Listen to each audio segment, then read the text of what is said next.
जय महाकाल। जय महाकाली। पिताजी, इसमें जैसे ओम का वर्णन आपने किया है, तो जैसे कहते हैं कि ओम बीज मंत्र है, तो ये बीज मंत्र क्या होते हैं? और मंत्र और बीज मंत्र में अंतर क्या होता है? देखो, ये बात तो सही है, ओम बीज मंत्र ही है। इसको हम ऐसे समझें, जैसे हम किसी पौधे का निर्माण करते हैं तो कहते हैं कि बीज इसका लगाया, देखो आम का बीज लगाए तो आम का पेड़ हुआ। और इसको भी कहते हैं कि पुरुष का बीज गिरा तो एक स्त्री एक नए जन्म देती बच्चे को। तो कहते हैं बीज तो पिता से मिला ना, लेकिन पोषित किया प्राकृतिक ने, मतलब माँ ने, माँ प्राकृतिक। तो बीज पुरुष देता है और प्राकृतिक उसको पोषित करती है। उसी तरह से कि हर नर या स्त्री हो या पुरुष हो, वो बीज ही है।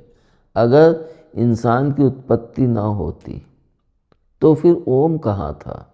मैंने कहा ना कि ओम हमारा ही ये शरीर है, लेकिन हम बाएं हिस्से को जानते हैं आधा।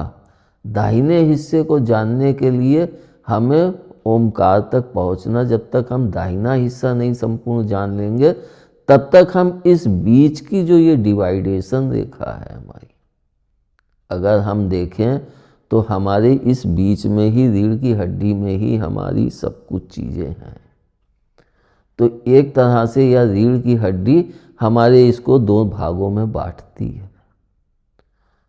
तो जब हम बाएं हिस्से को जपते जपते उसकी तरंग, और उससे जब हमारी ध्वनि के द्वारा वो स्थान या वो दरवाजे खुलते हैं, तब हम आगे बढ़ पाते हैं और तब वह ओम से ओमकार तक पहुंच पाते हैं। तो अगर ना इस इंसान नहीं होते तो ओम भी कहाँ होता? इंसान ही तो ओम है, तो इंसान ही बीज है। तो हर मंत्र का जन्मदाता इंसान ही है। अब वो चाहे जिस मार्ग से हो, लेकिन निर्माण हर मंत्र का इंसान ने ही किया है। और जब उसको लाभ मिला तब वह उसी का प्रचार करता है। और सबसे बड़ी चीज़ कि हम जब बढ़ते हैं तो हमारे मार्गदर्शन भी परम पिता हो जाते हैं, चाहे जिस मार्ग से बढ़ें। जब हमारे अंदर वो भाव होता है, वो लगाव होता है, तो मार्गदर्शक वे अपने आप बन जाते हैं। किसी को भी भेज के आपका मार्गदर्शन वे करवा देते हैं। लेकिन ओम मानव है, और मानव ना होता तो किसी भी मंत्र का निर्माण नहीं होता। इसलिए हम यह कह सकते हैं कि ओम ही बीज मंत्र है। और जैसे बाकी मंत्रों, कई मतलब और भी कई मंत्र हैं, जैसे उनको भी बीज मंत्र बोलते हैं। ओ बाकी जो है, जैसे कि माता जी से संबंधित है, माता जी का बीज मंत्र है, तो वो उन माताओं, उन शक्तियों से संबंधित है या उन प्रभु से संबंधित है। लेकिन ओम इस संपूर्ण ब्रह्मांड का बीज मंत्र है, हर मंत्र का बीज मंत्र है। क्योंकि हर मंत्र को कोई मानव ही जपेगा। तो जब कोई भी मंत्र जपता है तो एक ओम ही तो जप रहा है, वह मानव ही तो जप रहा है। तो जैसे कुछ मतलब जो साधक हैं, या जो मतलब पहले के वो हैं, तो वो बोलते हैं कि जैसे कुछ बीज मंत्र जैसे हुंग हुंकार ऐसे करके जो होते हैं, तो वो किसी ना किसी एक हमारे शरीर के उस पॉइंट को जागृत करने के लिए होता है ऐसा। हाँ, तो जो भी मंत्र हैं, जिनकी हर मंत्र की ध्वनि है, जैसे हुंग हुंग, तो इसमें जैसे बोला है यंग छंग लंग छंग फट स्वाहा, तो ये सब जो ध्वनि है वे हमारे किसी न किसी जैसे कि हम कंप्यूटर चलाते हैं या सितार बजाते हैं या हारमोनियम बजाते हैं, तो सब सुरों की वो अलग अलग होते हैं कि इसको दबाएंगे तो ये सुर निकलेगी, इसको दबाएंगे तो ये चीज़ होगी, इसको दबाएंगे तो ये चीज़ होगी।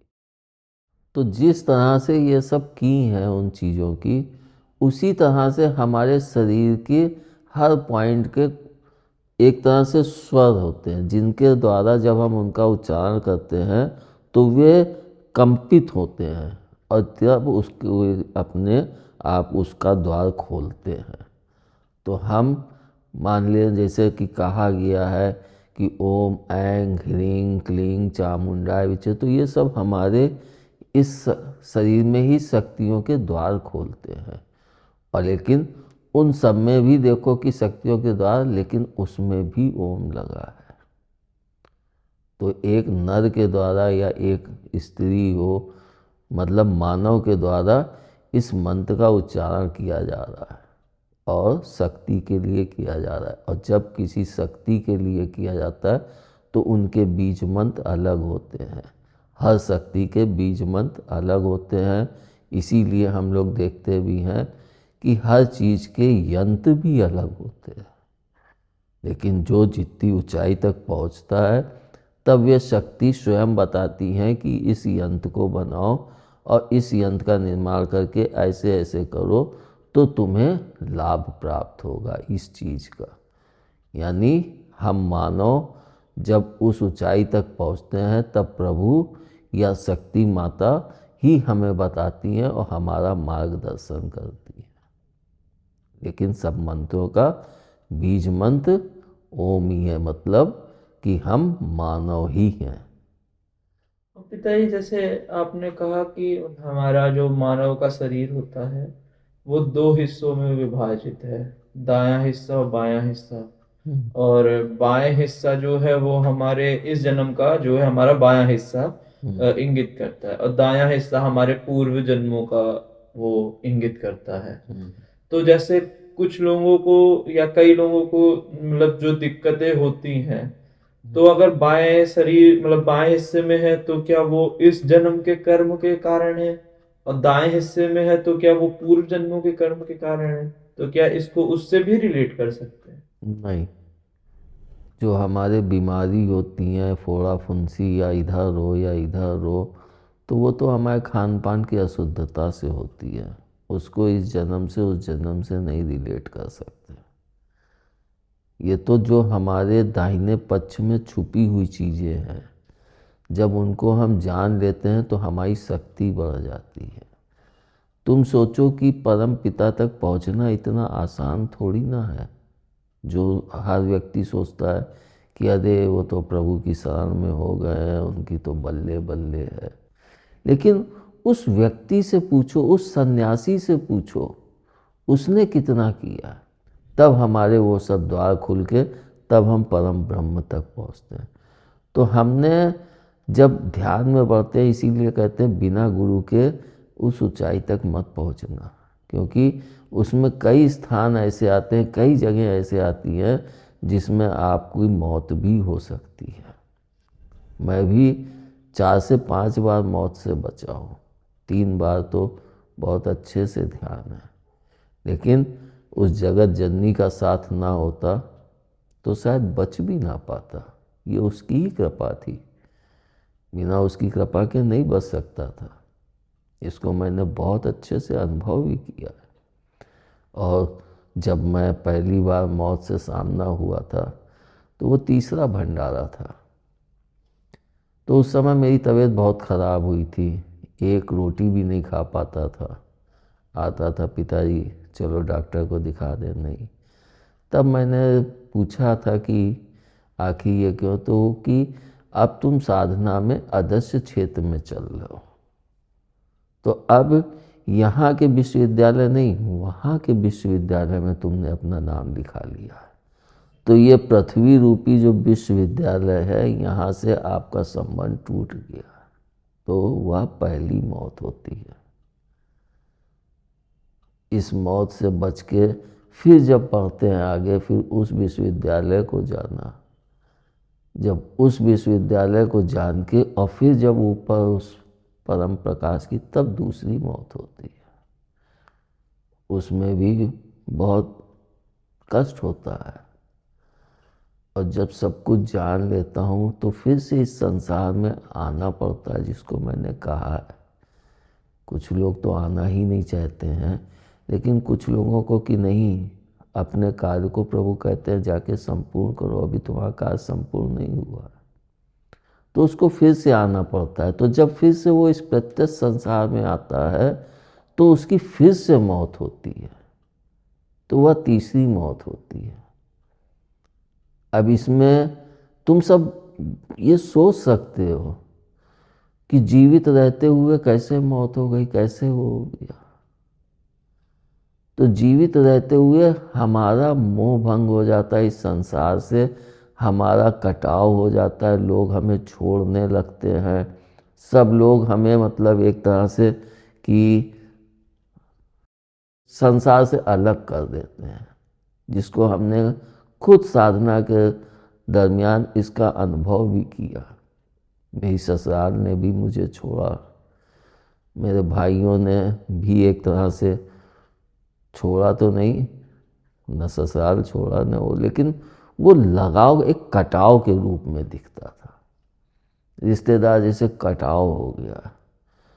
तो मतलब उस संसार से पूरा तरह से विरक्त हो चुके हैं, और तब जाके हम उस हकीकत को जान पाते हैं। अगर हम संसार से विरक्त नहीं होंगे तो उस हकीकत को कभी भी नहीं जान पाएंगे, क्योंकि ये माया बड़ी प्रबल है। तो उस संसार को जानने के लिए हमें विरक्त होना पड़ता है। तो वही मौत होती है जब विरक्त होते हैं और फिर से उस संसार में आ रहे हैं, तो फिर से जुड़ रहे हैं। और जिसको मैं अपने बच्चों से कहता भी था कि मैं बच्चों के लिए वापस आया, देख चुका सब कुछ, अब बच्चों के लिए आया हूँ, बच्चों के लिए करना है। मतलब कि प्रभु ने हमारे नेत्र में वह ज्ञान, वह दृष्टि उत्पन्न की कि हम सभी को बच्चा माने, उस परम पिता के सब बच्चे ही तो हैं। तो हमारी दृष्टि इतनी विराट हो गई कि हम सबको एक बच्चे की तरह देख सके। तो अब हम एक पिता या एक गुरु बन के ही संसार से जुड़ना है। तो वो फिर से जुड़ने के लिए तीसरी मौत होती है। इसलिए हमको जब कोई गुरु होता है तो वो हमको साथ लेता है। मेरी वाणी सुन के ये मत सोच लेना कि सबके लिए माता आ जाती है, सबके लिए कर देती। ये शायद मेरे पूर्व जन्मों का प्रताप ही है, जो मेरे को माँ ने ही इस मार्ग में खींचा, माँ ने ही चलाया, माँ ने ही सिखाया। और मैं हमेशा उनके बिना अपने को सक्षम भी नहीं मानता हूँ, क्योंकि माँ के बिना मैं पूर्ण हो ही नहीं। और इसको मैंने कई लोगों को देखा भी है। कहते हैं जो एक जिन्होंने हाथ धर के मेरा, तो वो मेरे को बताते थे कि मैं एक जगह गया तो वहाँ पे कुछ कार्रवाइयाँ थी, वे माँ काली के भक्त थे। तो वहाँ कार्रवाइयाँ थी तो मैं थोड़ा सा भयभीत हो गया आगे बढ़ने में। तो माँ बोली, बस डर गया, अब आगे बढ़ने की हिम्मत नहीं है। तो देखा उनके कि मैं भी बिना माँ के आगे बढ़ ही नहीं सकता। इसी कारण से कहते हैं कि जब हम किसी की उंगली थामते हैं तो या हम किसी के वरद हस्त के नीचे होते हैं तो हमको एक सुरक्षा का अनुभव होता है। अब वो चाहे उसका वरद हस्त हो या इस संसार के किसी नेता का हो या अपने घर में माता पिता का वरद हस्त हो। माता पिता के भी वरद हस्त के नीचे एक छोटा बच्चा जब खेलता है तो वो अपने को कि हम माता पिता की सुरक्षा में हैं, और उसको डर नहीं लगता है, कूदता है, भागता है, चलता है। लेकिन वही जब बड़ा हो जाता है, अरे मैं यहाँ से कूदूंगा तो चोट लग जाएगी, तब वह अपने आप चलने की कोशिश करता है, अपने ऊपर विश्वास करता है। तो एक हिस्से को छोड़ के दूसरे हिस्से को जानने में, और फिर दूसरे हिस्से को जान के फिर मतलब पहले हिस्से को फिर से वापस जोड़ने में शरीर को तो कष्ट होता है ना। वो बहुत कष्ट होता है, वही तो कहता हूँ ना, इतना आसान नहीं है। व्यक्ति को तुमको लगेगा इससे इधर चलेगा, मगर नहीं। इस शरीर को समझोगे तो बहुत कुछ है इसके अंदर, दरवाजे भी हैं इसके अंदर, तुम्हारा लॉकर भी है इसके अंदर, पर्वत भी हैं, सब कुछ है इसके अंदर। लेकिन अंतःकरण में घूमता कौन है? सभी तो बाहरी दुनिया में घूमते हैं। इसीलिए तो ओम हमें सिखाता है कि एक ओम की ध्वनि ऐसी कि हम उस मार्ग तक पहुंच सकते हैं। लेकिन उसमें भी जब हम उतनी गहनता से बढ़ें तो हमें गुरु की आवश्यकता होती है, जो हमें इन एक उससे दूसरे उससे जाने में जो मौत होती है उस मौत से वे बचा सके, वरना बचना बहुत मुश्किल होता है। एकदम अंतिम क्षण मैं इतना उस समय कष्ट में इतना वो था कि मैं जिस दिन एकदम विचलित हो गया कि अब मेरे से जीना मुश्किल है, तब मैंने यही कहा कि हे माँ, मुझे अब नहीं जानना है, नहीं जीवन, मुझे मार डालो, मेरे को मौत चाहिए। और उसके दूसरे दिन से मेरे को धीरे धीरे आराम मिला। तो जब तक पूरी न्यूनता तक नहीं पहुंचाती हैं तब तक आप दूसरी तरफ उठान भर ही नहीं सकते। इसलिए सर्वप्रथम उसमें हम एकदम न्यून होंगे, तब हम दूसरे पे उठ पाएंगे। पिताजी, जैसे इसमें आपने कहा कि वो जो सूर्य है वो परम पिता का मतलब बहुत छोटा अंश है एक। तो जितनी भी आत्माएं हैं जिनको बांध रखा है, तो वो सूर्य के प्रकाश में मुक्ति प्राप्त कर लेती हैं। वो तो जाती ही नहीं है, उनको भय लगता है।